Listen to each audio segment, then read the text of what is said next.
as one would expect after Saturday night's missile and drone attack, the most massive of the war. This is the news that we are waking up to for Tuesday, the 19th of November, 2024. This is day 1,000. Day 1,000 of Vladimir Putin's war of aggression against the people of Ukraine. I'm Peter Alexievich, of course, and let's start with last night's missile and drone attack. Overnight, we saw the Russians launch a total of 87 Shahed drones of the 131, 136 class, of which 51 were shot down. But that is not all. 30 were taken out with electronic warfare. So that's a total of 81 of 87, or a better than 95% interception rate. Kudos to the Ukrainian armed forces and everybody involved in the defense of Ukraine. They do a great job, but it is tough when the numbers are overwhelming. Where do these drones come from? Well, this is a great graphic that shows us, right? You've got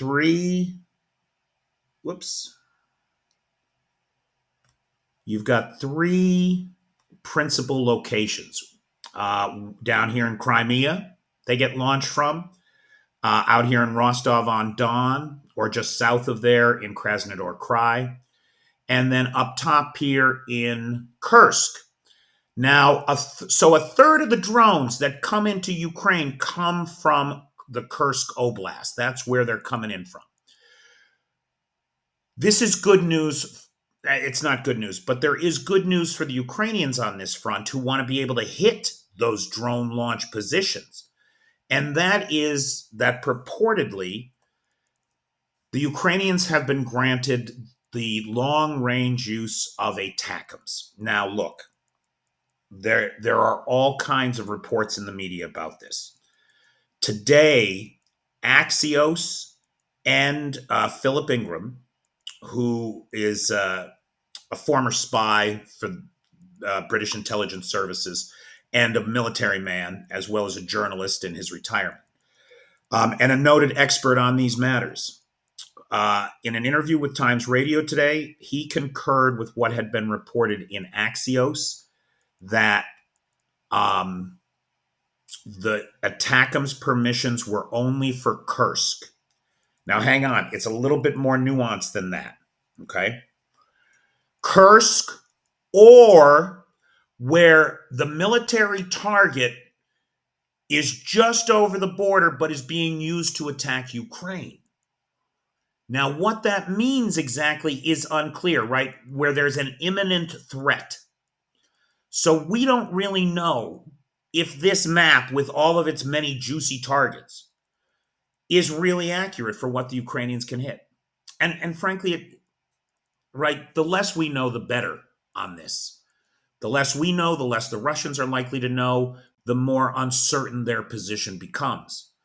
So the confusion in the marketplace or in the blogosphere could be put down to operational security, right? The guys who are making the decisions want to keep those decisions quiet.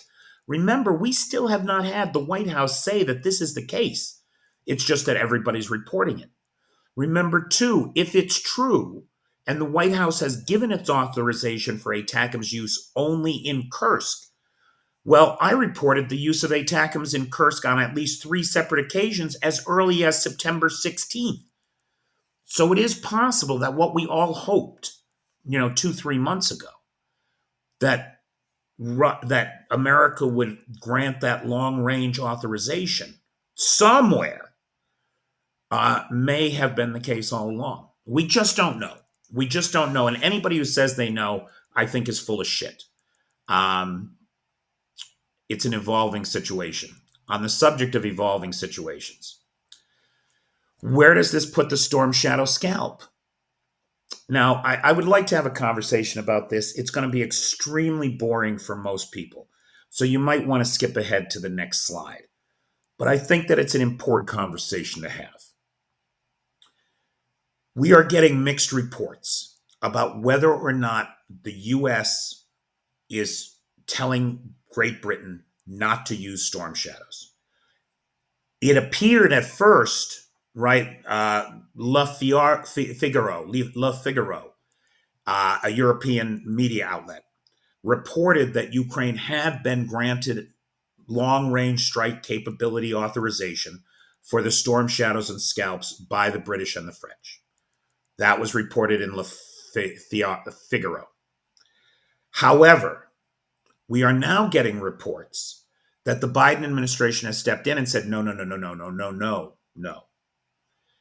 Now, that brings up the question of whether or not the Biden administration is in a position to say no.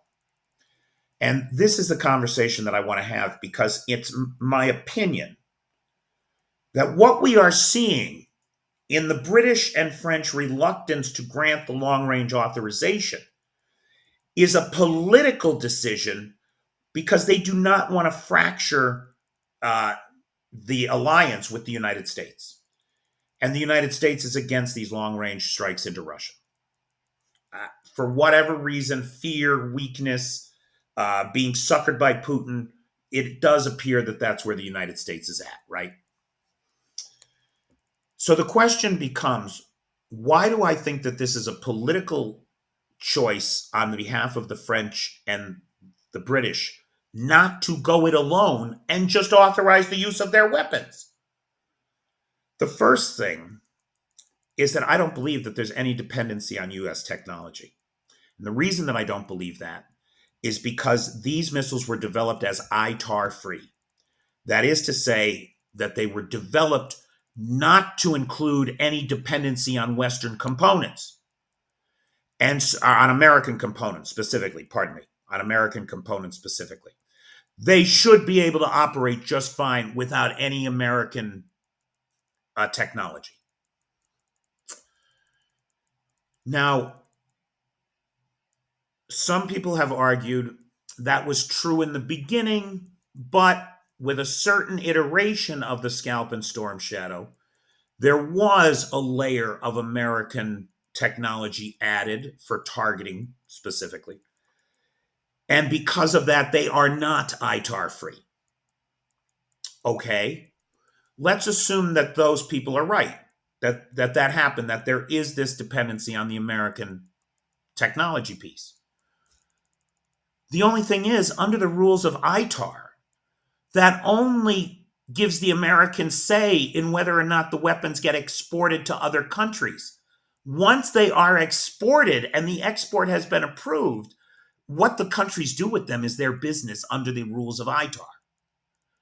So the whole notion that the United States is holding back this critical technology and telling the French and British, no, no, no, and hamstringing them, I think is bullshit. I think it's all very political. I applaud the French and the British for not wanting to go it alone, not put the alliance under stress. I get that. I do. Then they're using the Americans as the scapegoat for that, which I don't appreciate.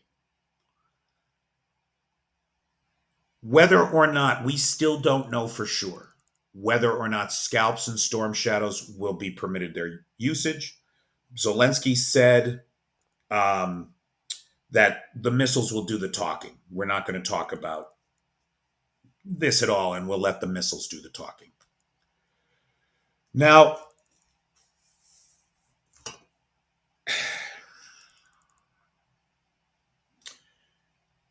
in a grandiose gesture that means absolutely nothing, Russia has published a new nuclear doctrine which says that it can respond with nuclear weapons to a foreign nuclear power that aids a non-nuclear state in an attack upon its territory. Now, this is so clearly worded, so specifically constructed, that it could only refer to Ukraine and its Western allies, right? And to long-range strikes inside of Russia. Well, I got news for you. We've been using ATACMS and Scalps on the occupied territories for a year now, over a year.